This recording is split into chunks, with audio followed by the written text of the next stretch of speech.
and skillfully directed the boat around some buoys placed there by early morning fishermen. To come out here, away from everything, I needed a break from the learning. I'm loving all the information. I'm getting so much from Mr. Riley. Man, he's a treasure. But my head is full. I don't want to think for a while. I just want to have some fun and enjoy life. Being out here with you is special. Thanks, replied the entrepreneur simply, as her hair waved playfully in the wind, and her sparkling eyes stayed fixed on the water in front of her. This is the happiest I've seen her look since I met her at the conference, thought the artist. He put an arm around the entrepreneur. She didn't retreat in any way, remaining relaxed as their brightly painted vessel ventured deeper into the ocean. After a while, the small island they had been heading toward came into clearer focus. The billionaire's team stocked us up for a pretty good picnic, noted the entrepreneur. How about we drop anchor in the shallow area over there and have lunch on the white sand part of the beach? The island looked deserted aside from the well-fed seagulls, some with live fish dangling from their skinny yellow beaks that soared overhead, and the gigantic turtle ambling along the damp shoreline as though he ruled it. Cool, the artist replied. I'm good with that, he added as he took off his shirt unselfconsciously and dove into the water with a wide splash.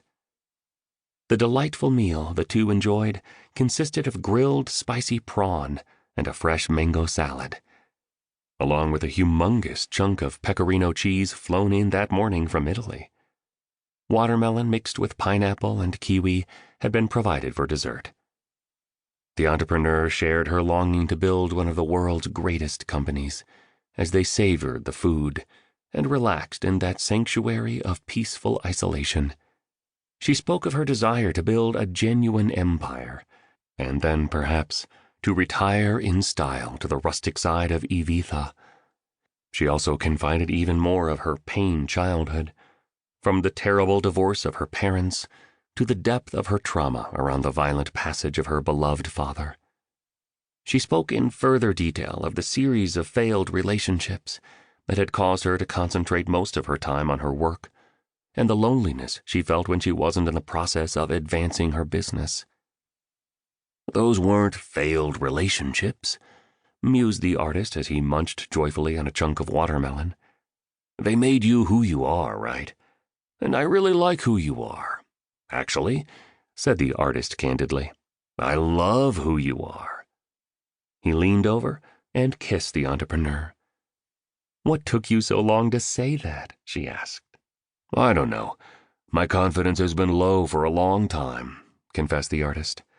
But hearing the spellbinder at the seminar, and meeting you and feeling our amazing vibe, and then being on this totally insane yet incredible adventure, I don't know. It's making me believe more in myself again. This is all helping me to trust life again, I guess. To open up to someone again is great. I should paint later today. Something special is going to show up. I just know it. Yes, you should, encouraged the entrepreneur. I sense it too. You're going to be a hugely successful and truly legendary painter.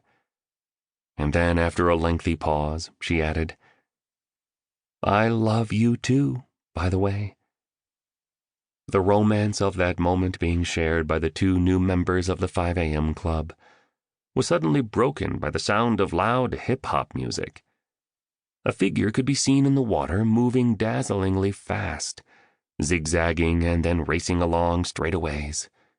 It soon became evident who this noisy and uninvited intruder was. Stone Riley, riding on a souped-up jet ski and wearing a top hat that had been strapped to his chin. Yes, a top hat. And if you looked closely, you would see a skull and crossbone symbol on it, the sort that sits on pirate flags. Soon he, too, was up on the unspoiled beach with the two lovers. Soon he, too, was eating the prawns and mango salad and wolfing down large pieces of the fresh fruit dessert. And soon he was holding hands with the entrepreneur and the artist. This man was a pure oddball and a most human hero. The entrepreneur and the artist looked at each other as the billionaire did his thing. They shook their heads, clapped their hands, and laughed easy laughs.